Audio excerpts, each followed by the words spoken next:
Hello once again, YouTube, and welcome to another video by yours truly, Robert Lewis of the Knights of Awesomeness. And today, as promised, I'm going to be reviewing the second in the Star Wars saga. Wait, is it fifth? Is it fifth? Fourth? The sixth? Oh, God! It's very complicated. Yeah. The Empire Strikes Back, yeah. This is the special edition, so there's crappy things. Basically, it's like it's better than the original, yeah. Well, anyway, the plot is the rebels after defeating the Empire go to Hoth, and they're like hiding out on the Hoth, and you're like, oh, we're all safe now. And then these giant turtles come around, come onto the planet, and then the Empire invades the planet, and these snow speeders take down that one, but they don't take out the other ones. So our crew of the rebel crew that we only follow throughout the movies, because we can't follow it, we can't have any the expendable soldiers, because nobody gives a crap about them. It doesn't pad out the body count.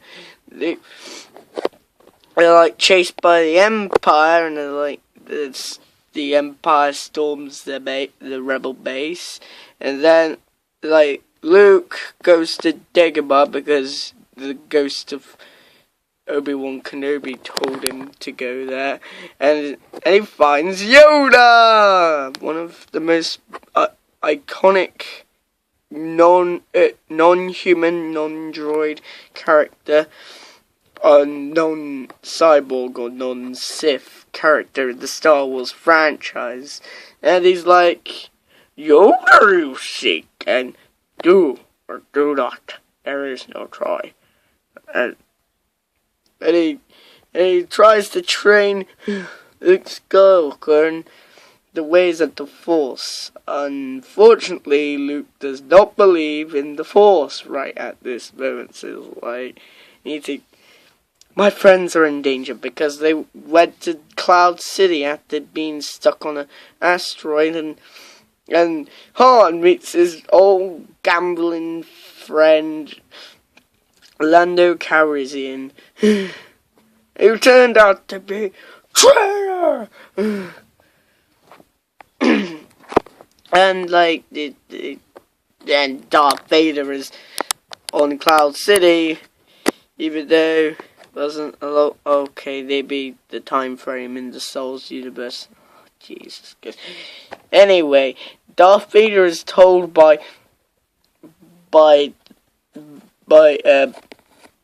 Palpatine that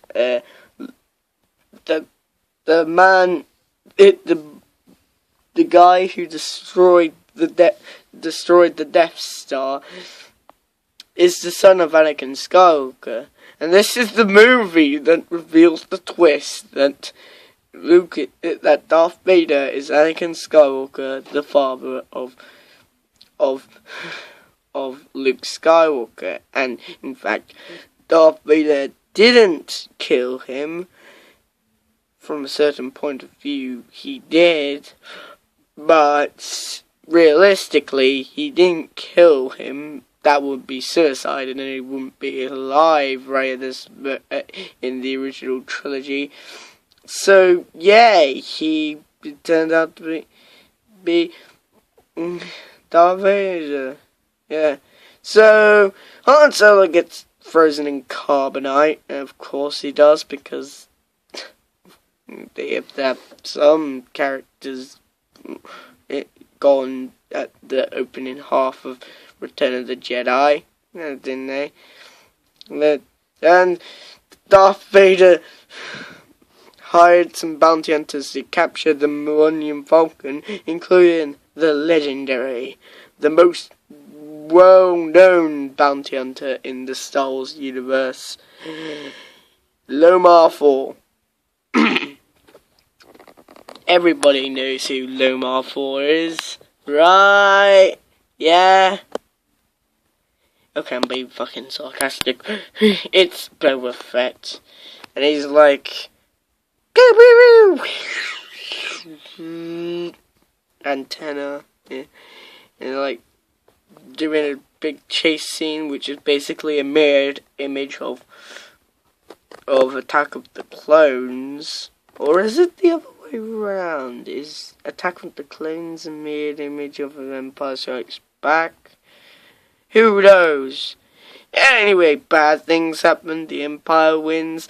All hope is lost. Luke loses his hand and his lightsaber. For some reason, Maz Kanata retrieved it. I don't know how she did. We all don't know, except for the people who are working on episode 8, probably. Or anything that will answer our dying questions. So, Empire Strikes Back. What do I have to say? It's like one of the most... It's the best Star Wars movie so far. Not including Episode 7, because Episode 7 was just a remake of the original Star Wars trilogy with some of the elements of the prequels that were good sprinkled into them. Yeah, that's the famous scene when he says there's three iconic lines. Luke, I am your father's daughters, brothers, sisters, cousins, daughters, fathers, cousins, daughters, roommate. I know, it's longer than Spaceballs, but what are you going to expect? But I like this movie, honestly. As usual, the practical effects look much better than the CGI effects, even though there's CGI in this version. But in the original version, there was none. And Frank Oz as Yoda, and Jeremy Bulloch as Boba Fett. The two, and Lando and Billy D. Williams as the charming smuggler, and also the Mister of Cloud City, Lando Calrissian. They're pretty good characters. Honestly, it's such a shame that Boba Fett had as much time as he did in the original trilogy. Like, we could have had a few more scenes with him. At least show us kicking rebel ass. Yeah. Such a shame they had to kill him off in Return of the Jedi, and the rest of the returning cast, like Mark Hamill, Harrison Ford, Carrie Fisher, James Earl Jones, and David Prowse. There's a funny story. I nearly got a poster signed by David Prowse. That was accidentally put into a pile of posters I was going to get from this guy who draw the Celebration 6 posters for Germany. Yeah. His name is Jake. Of course, being that this is a hipster time and we didn't follow the rules and rebels, yeah. The E in Jake is a capital E for some goddamn reason. I'm serious. That's really weird. Anyway, outside of that, yeah, and also this is Emperor Palpatine wasn't played by Ian McDermott. Instead, it was played by a woman and voiced by a guy. Just like Darth Vader, only just they were both guys. One of them was black, one of them was white, one of them was American, one of them was English. So, yeah. But this is kind of pretty depressing. It's like the bad guys win. The bad guys win. Technically, they won. Such a shame. Honestly, it is a downer ending, and this is a spoiler alert, but I bet all of you have already seen the movie, Luke, I Am Your Father, and even in the, well, not Luke, I Am Your Father, many people get that incorrect, probably because they want to associate it more with Star Wars. If you say Luke, I Am Your Father, Luke Skywalker is a name from Star Wars, and it would be more associated. If you just said I Am Your Father, and you might say, what? That why are you taking that out of context?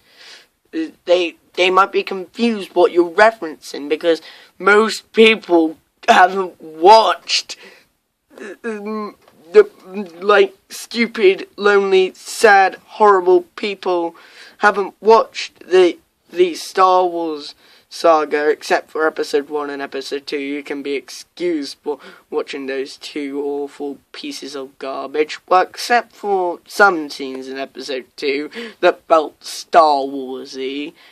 That, like the Battle of Geonosis, like the whole scene. Like, from the point, or not the arena thing, like when the clone troopers come in to battle, that's a good scene, but you have to say the word Luke, I am your father, for people to know what you reference, and that's why people mispronounce it. But it is definitely I am your father. It's been constantly being referenced in Family Guy, probably South Park, probably The Simpsons, probably American Dad, probably Archer, probably Rick and Morty in the future. Yeah,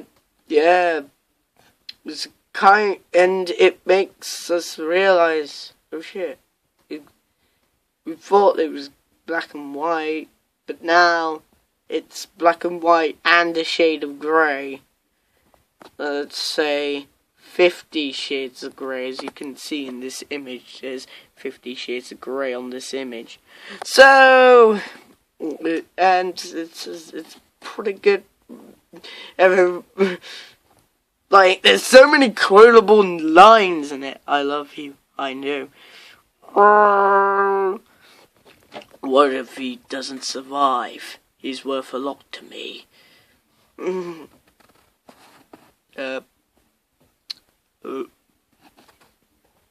What is? Yep. Do or do not. There is no try. We would like it if you can join us. I am your father. So yeah, I would rate Star Wars Episode 5, The Empire Strikes Back, a puppet, Yoda puppet out of spoiler alert,